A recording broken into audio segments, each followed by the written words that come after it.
Bonjour. Bonjour. Alors, je fais cette vidéo, c'est suite à la vidéo des 1000 vaches. Je me suis posé pas mal de questions, je me suis dit que j'avais oublié de préciser pas mal de choses. Et ma fille aussi se posait des questions sur ce week-end. Alors c'est pour ça, on va faire une petite vidéo pour parler un peu de tout ça. Voilà. Alors, première question, pourquoi as-tu décidé d'aller aux 1000 vaches? Alors, j'ai décidé d'aller aux 1000 vaches, c'est parce que j'en entendais parler. Et j'ai un ami, Henri, de la chaîne Red Dog TV, qui voulait y aller aussi. Et on s'est un peu motivés tous les deux pour y aller. Sauf que ça s'est pas passé comme prévu, parce qu'on devait voir des amis là-bas. Et on devait être à plusieurs. Et tout compte fait, il y a eu pas mal d'imprévus. Et j'y suis allé tout seul avec mon fils. Voilà. Alors, pourquoi le nom 1000 vaches? Alors, le nom de 1000 vaches, d'après que j'ai entendu dire là-bas avec des anciens qui l'ont fait en 1969, si je ne me trompe pas, c'est parce que là-bas, sur le plateau des 1000 vaches, il y a beaucoup de sources. Et après, avant, on parlait, c'est devenu source, après c'est parlé des vasques, et après c'est devenu des vaches. Voilà. Alors c'est pour ça que ça s'appelle le rassemblement des 1000 vaches. Et ça se passe en hiver. C'est tous les deuxièmes dimanches de décembre, tous les ans. Voilà. D'accord. Et pourquoi avoir été avec Vincent? Parce que je voulais passer un moment avec mon fils. Parce que, voilà, entre père et fils, je voulais vivre une aventure, voilà. Et voilà. D'accord. Et lorsque tu es arrivé, quelles étaient tes premières impressions? Déjà, il a fallu aller à Meymac. Ça, je le dis dans la vidéo. Alors, j'ai pas filmé dans la salle des fêtes, mais en fait, on a un comité d'accueil, là où on fait scanner le QR code quand on s'inscrit par internet. Et on nous donne, on nous agrafe, on nous met une étiquette sur notre blouson qui nous donne accès au bivouac. On nous donne aussi les goodies, là où on a des cadeaux, genre un tour du cou, la date de l'année. Alors ça, je sais pas pourquoi, j'ai pas le pins pour accrocher cette date. Alors moi, on a un pins. Alors est-ce que c'est à acheter plus tard? Faudrait que je me renseigne. Ou si quelqu'un le sait, qu'on me dise en commentaire. Et on y avait une consommation gratuite. Et un livret avec l'histoire des 1000 vaches. Voilà, un petit livret de l'histoire des 1000 vaches. Voilà. Je me demandais aussi, qu'est-ce que tu as mangé là-bas? Alors, au niveau pour manger, disons que j'avais trois options. On avait trois options avec Vincent, mon fils. C'était première option, on aurait trouvé des amis là-bas. Parce que à un moment, je pensais retrouver quand même des amis là-bas. On avait l'option retourner à Meymac, faire notre camp et retourner à Meymac pour faire des courses et revenir avec des courses. Après, alors cette option-là, on n'a pas pu le faire parce que j'ai trouvé personne. Et j'avais aussi une difficulté, c'est que quand j'étais sur mon camp, j'étais carrément en haut du camp et ça glissait quand même sévère. Avec ma moto, c'est une Royale, j'ai pas de crampons rien du tout, et dans le champ c'est pas fait pour. Alors, je me suis dit je me gare et je bouge plus. Voilà. Alors, du coup l'option de m'en aller pour aller chercher à manger, c'était mort. Et en plus, j'avais aussi un problème que j'ai remarqué, c'est que si tu t'en vas du camp, t'es plus sûr de retrouver de la place pour garer ta moto. Parce que entre temps, d'autres personnes arrivent et s'installent un peu où il y a de la place. Et j'ai vu moi des participants qui revenaient le soir où ils savaient plus où mettre leur moto, ils savaient plus où était leur tôle de tente. Alors, c'est pour ça. Je pense que ça, quand on y est, je pense que le mieux c'est d'y rester. Voilà. Après, j'avais la deuxième option, c'est d'acheter à manger là-bas. Parce que j'avais entendu dire qu'il y avait une sorte de food truck qui s'appelle Zébulon. Et sauf que, comme par hasard cette année, Zébulon, il n'y avait pas de Zébulon. Il n'y avait pas de food truck. Donc, l'option 2 d'acheter à manger là-bas, c'était mort aussi. Alors, il nous restait la troisième option qui était, c'était l'option de survie. C'est que j'avais acheté des plats déshydratés à Decathlon. Et ma femme, Sylvie, qui m'avait équipé pour le départ avec pas mal, tout mon équipement que j'avais, sac et sacoche et tout ça, elle a dévalisé un peu le surplus militaire du coin. Alors j'étais sponsorisé par le surplus militaire du coin. Et en même temps, elle avait acheté une ration de survie militaire, où dedans, il y avait 2 plats chauds, et avec de quoi prendre un café, c'est des trucs militaires, c'est des trucs militaires, en cas d'extrême urgence. Voilà. Et en fait, on a eu cette option-là. Alors, j'avais quand même un réchaud pour faire chauffer de l'eau. Voilà, j'avais de l'eau. J'avais même pris beaucoup trop d'eau. Ouais, alors on s'est retrouvé avec énormément d'eau pour juste le peu de temps qu'on y est passé. Et en fait, voilà. Et on a mangé un peu l'arrache. Après, on avait des saucisses. On avait une boîte de saucisses qu'on a fait cuire à l'eau, des sortes de knackis.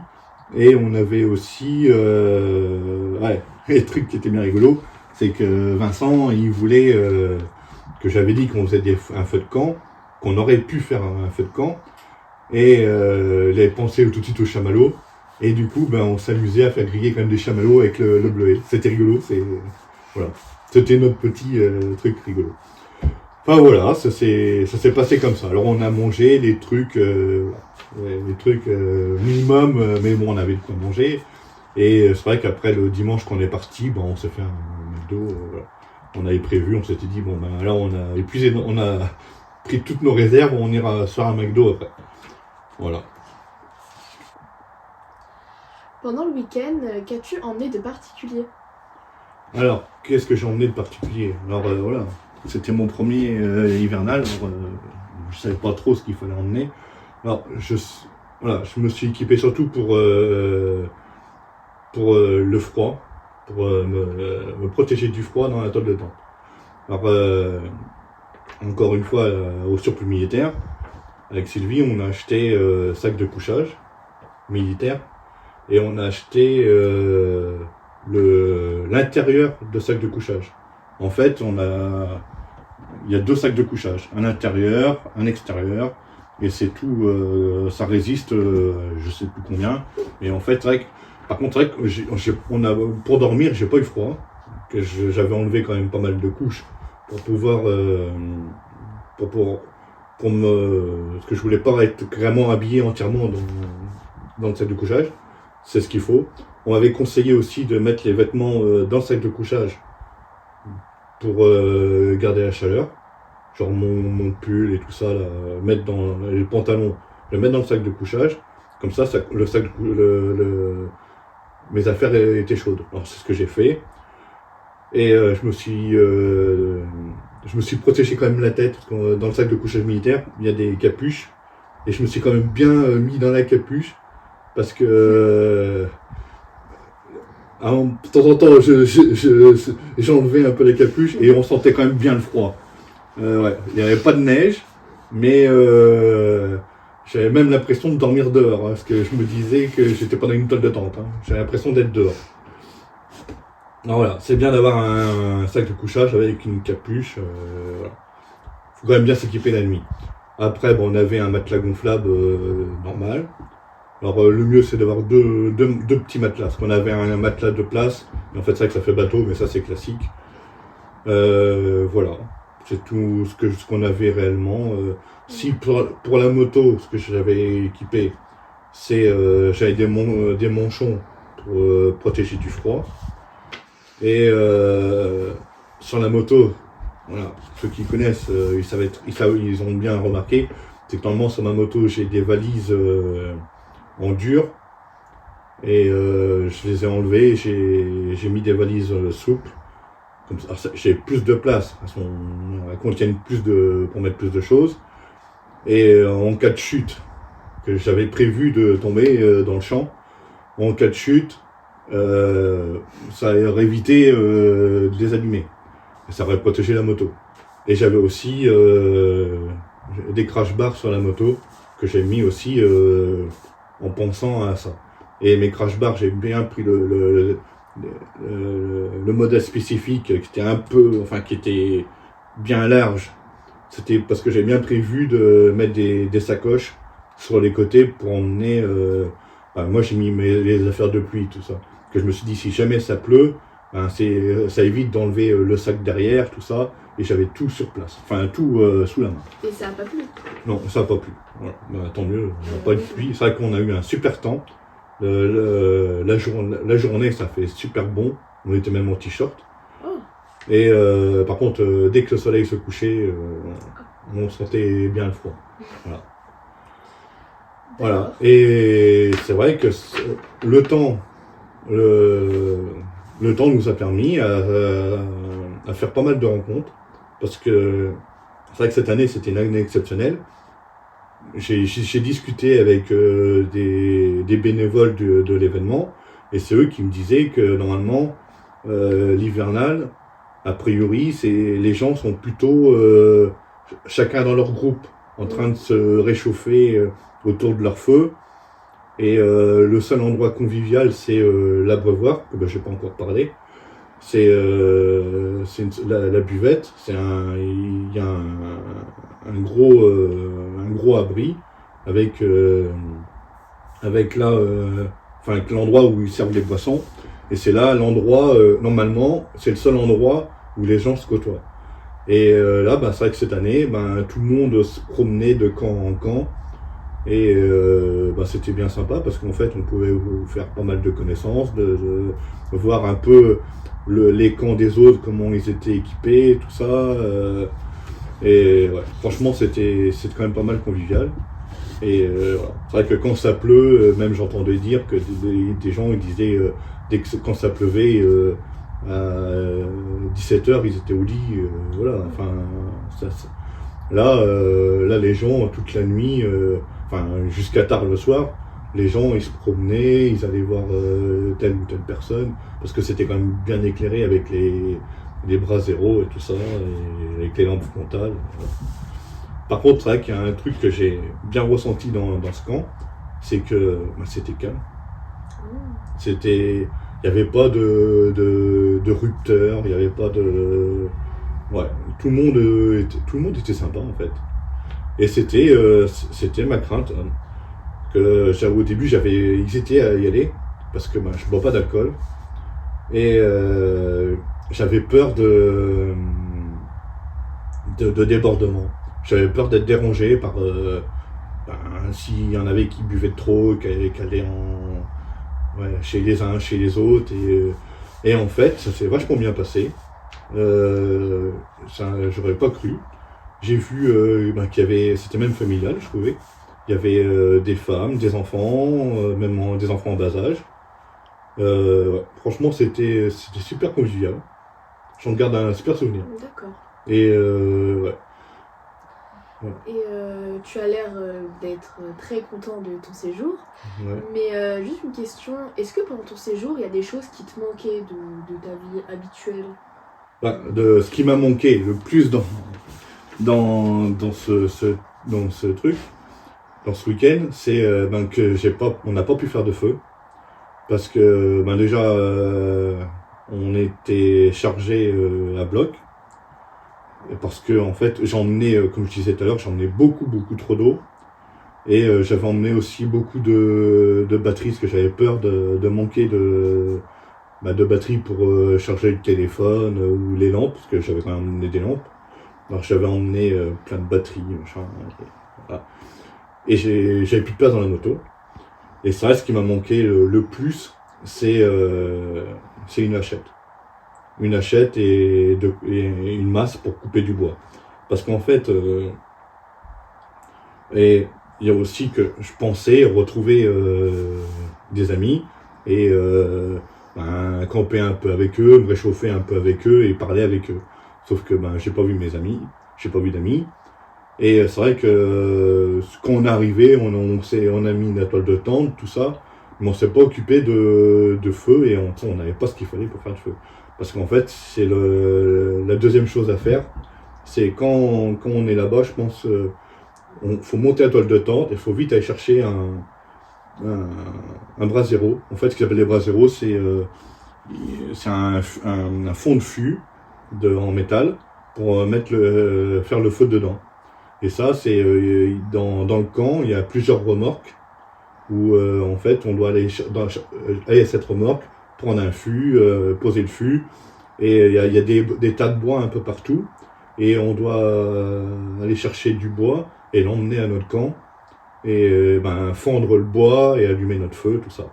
Et ça, c'est le truc qui m'a manqué. Alors, une hache, une massette pour le fendre, et aussi un autre truc très important qui va avec, c'était la grille. Une grille pour faire cuire les saucisses, machin. Et il m'a manqué aussi pas mal de nourriture. Voilà. Et ça, c'est surtout parce que voilà, je savais pas trop comment, vu le changement de dernière minute, enfin les changements qu'il y avait, pas de dernière minute parce que j'étais au courant avant qu'il y avait des soucis, voilà. Après, j'aurais pu ne pas y aller, hein, mais je m'étais dit, on va quand même y aller et voir comment ça se passait. Et voilà. Après, le week-end s'est bien passé. Et voilà. On a fait comme on a pu. Mais voilà, c'est sûr que la primordiale, c'est faire du feu. Et encore, j'ai eu de la chance qu'on n'a pas eu de neige, on n'a pas eu si froid que ça. Ça aurait été quand même très... Après, j'avais aussi la solution de squatter un groupe, d'aller voir un groupe, un groupe de voisins. Mais j'ai pas osé aller m'incruster dans la conversation des autres, parce que c'est vrai que j'ai vu qu'en fait c'est des bandes d'amis et tout ça, et qu'on connaît pas, et j'ai pas osé m'incruster. Voilà, tout simplement. J'ai vu que pendant ton séjour, tu as ramené une peluche, une vache. Tu peux m'en dire plus sur cette peluche? Eh ben, ça fait... Voilà, je l'ai acheté sur le bivouac. Alors, dans ce bivouac, il y a ce que je disais tout à l'heure, c'est les l'abreuvoir. C'est un barnum où c'est la buvette, il y a une grande buvette. Et à un moment, il y a une boutique. D'un côté de la buvette, il y a une boutique qui sert de banque aussi, où on peut échanger de l'argent contre des jetons, qu'on appelle ça des vaches. Ça, je le dis dans la vidéo. Et ces vaches, avec ça, on peut payer nos consommations. Et dans cette boutique, il y a des souvenirs comme ça. Il y a des écuissons, il y a tout un tas de souvenirs. Il y a des goodies. Et cette vache, ce que je savais pas, c'est que c'est le modèle, c'est la vache de l'année dernière, de 2024. Parce que, après, moi, me plaisait, c'est pas grave. Mais en fait, ce que je savais pas, c'est que tous les ans, ils changent de couleur. Voilà. Il y a chaque année, c'est une vache différente. Alors, comme ça, en fait, on fait la collection voilà. Et il y en a beaucoup, c'est la mascotte. Voilà. Et c'est possible d'acheter des peluches des années d'avant? La preuve, parce que celle-ci, c'était une de l'année dernière, et il en restait une, il en restait. Voilà. Alors après, ça dépend des stocks qu'ils ont, je pense. Voilà. Mais ça, c'est un truc, oui, que je savais pas. Mais après, d'un côté, c'est pas très grave. Hein. Mais de toute façon, je voulais une blanche. Moi, j'aimais bien les blanches et noires. C'est de quelle couleur, celle de cette année? Marron. Celle de cette année, c'était le marron. Alors, en fait, ils vont même... Enfin, ils disent la race que c'est. Mais moi, je ne connais pas en race de vache. D'accord, je pense que tu m'as dit beaucoup de choses. Donc, pour finir, est-ce que ce week-end était à la hauteur de tes attentes? Et surtout, qu'est-ce que tu y retiens? Déjà, je m'attendais pas à grand chose parce que c'est la première fois, alors je sais pas. Ce qui m'a frappé le plus, c'est quand je suis arrivé, c'est la grandeur de l'événement. Je m'attendais pas à avoir autant que ça soit si grand. C'est vrai qu'on arrive, enfin c'est une petite, il y a une petite côte. Et là, on arrive, on voit deux camps de chaque côté, avec des fumées, des toiles de tente partout. J'ai un peu pensé à un camp de migrants, comme on voit à la télé. Un peu comme Calais, je me suis dit, parce que je n'ai pas été dans d'autres événements, que j'ai vu qu'il y en a qui parlaient, que ça ressemblait un peu aux vieilles charrues, trucs comme ça. Voilà, moi j'ai vu ça.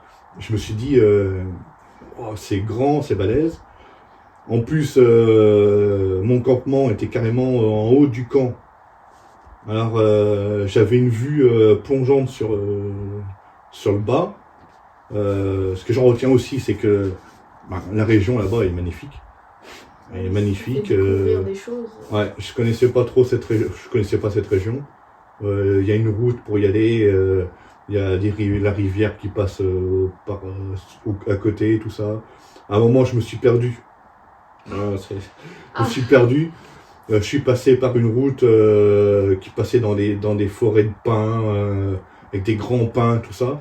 Ça m'a fait penser à, je sais pas si je t'en ai parlé, à des vidéos d'une youtubeuse que je suis sur YouTube, qui s'appelle Hors des Sentiers. C'est Céline, de la chaîne Hors des Sentiers, qui fait une vidéo, qui habite pareil dans le Massif central, et elle nous promène dans ses vidéos dans des forêts comme ça, et ça m'a fait penser exactement au même cadre. Voilà, j'ai trouvé que c'était magnifique, que voilà, comme je disais tout à l'heure, l'ambiance super bien. Les rencontres, pareil, j'ai vu un peu, et tous les types de motos qu'il y avait, de sidecar. J'ai vu un objet roulant non identifié. Non, j'ai regardé sur YouTube, et j'aurais aimé lui parler plus. C'est une personne qui a inventé un engin à 3 roues motrices, et il s'appelle Jean-Claude Vogel, si je me rappelle bien. Et c'est l'aventurier, le vrai aventurier. Il a été il a fait beaucoup de 1000 vaches, mais 1000 vaches version allemande, et là-bas ça s'appelle les éléphants. Et c'est beaucoup plus froid que des 1000 vaches, parce que là-bas, j'ai envie dans ses vidéos, il parlait de moins 25 pendant la nuit. C'est terrible. Et il avait fabriqué cet engin pour pouvoir rouler un peu partout. Alors c'est vrai que lui, j'aurais bien voulu lui parler. J'ai eu de la chance de voir rouler son engin. Dans la vidéo, je le filme. Il est passé à côté de mon camp. Et je me suis demandé ce que c'était. Voilà. Et oui, les rencontres, la convivialité. Et comme je disais, ouais, le calme, la bienveillance des gens. Enfin, ouais, c'était sympa. Après, j'ai vu qu'il y avait, ce qui était bien, c'est que j'ai vu qu'il y avait des toilettes quand même. C'est vrai que ça peut aider. Sauf qu'a priori, j'y suis pas allé, mais ces toilettes apparemment viennent vite sales. Et même que, c'est ça, j'ai vu ça sur Facebook, il y en a qui se plaignaient quand même. Alors, sur le Facebook, il y en a qui disaient que peut-être que l'organisation devrait peut-être prendre quelques euros de plus et faire au moins un lavage par jour des toilettes. Pour les hommes, on peut aller un peu partout, mais c'est vrai que les femmes, c'est mieux d'avoir des toilettes. Enfin, il y en a qui sur Facebook, pareil, qui disaient que des femmes qui disent que peut-être ils pourraient fermer quelques toilettes et que les femmes là, ils demandaient la clé à la buvette pour avoir des toilettes propres. Enfin, voilà, ça c'est peut-être un peu le point noir. Voilà, les toilettes c'est le point noir. Et voilà. Après, ben, j'ai pas connu avec la neige, j'ai pas connu avec la boue, parce que ça aussi, a priori, c'est quotidien. Voilà. C'est vrai que moi, je suis passé, c'est l'année qui était très cool.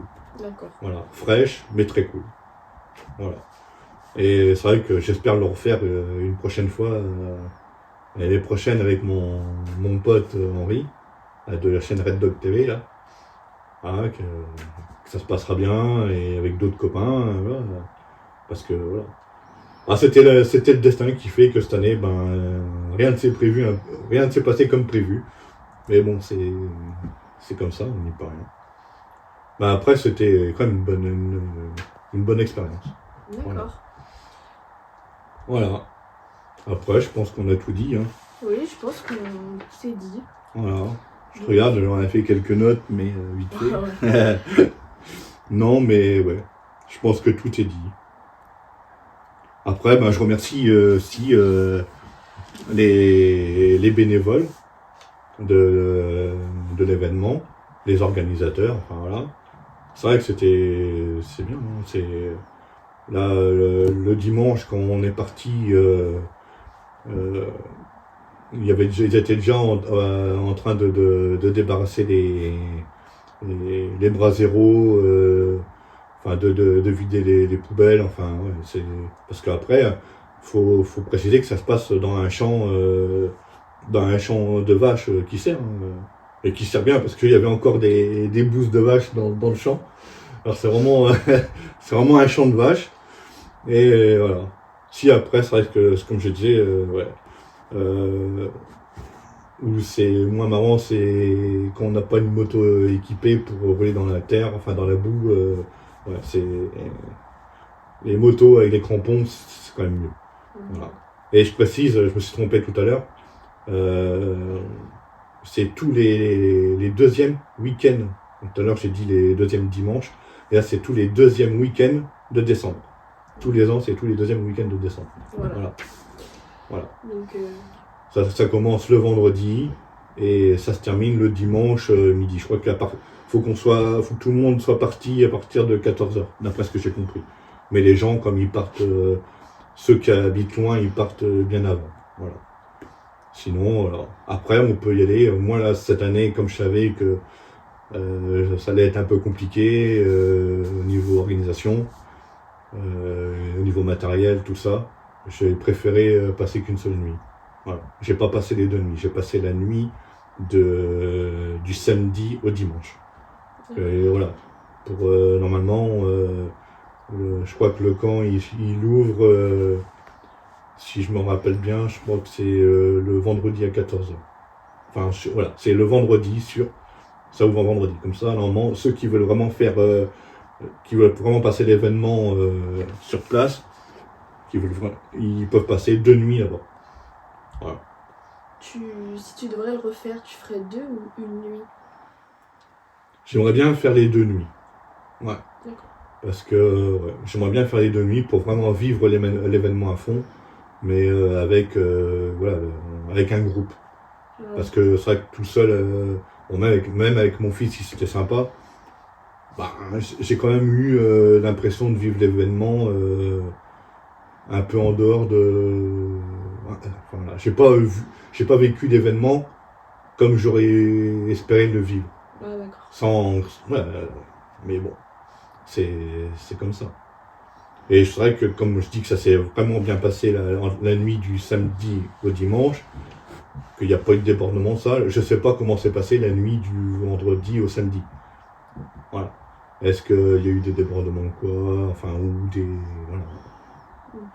Par contre, ce qui est bien, c'est que, moi, je tiens aussi à préciser, j'ai vu aussi que il y avait des sauveteurs de la sécurité civile qui passaient un peu dans le camp, tout ça, pour voir si tout se passait bien. J'ai vu des gendarmes aussi.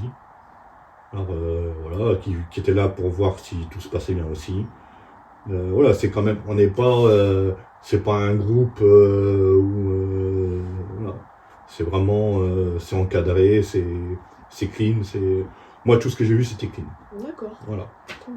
Et peut-être qu'un jour toi tu viendras avec moi. Hein. Peut-être. Ouais. Peut-être. Ça dépend si t'es frileuse, ouais.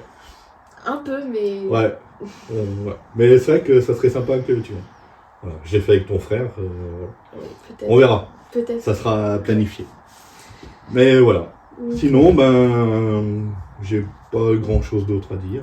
Oui, si vous avez d'autres questions dans les commentaires, n'hésitez pas. Voilà. Ouais, n'hésitez pas. Et puis même, n'hésitez pas à liker, à vous abonner à la chaîne surtout. Donc voilà. Ouais, merci beaucoup d'avoir regardé la vidéo. Voilà. C'était Noël Joannet et sa fille. Au revoir. Voilà. Au revoir.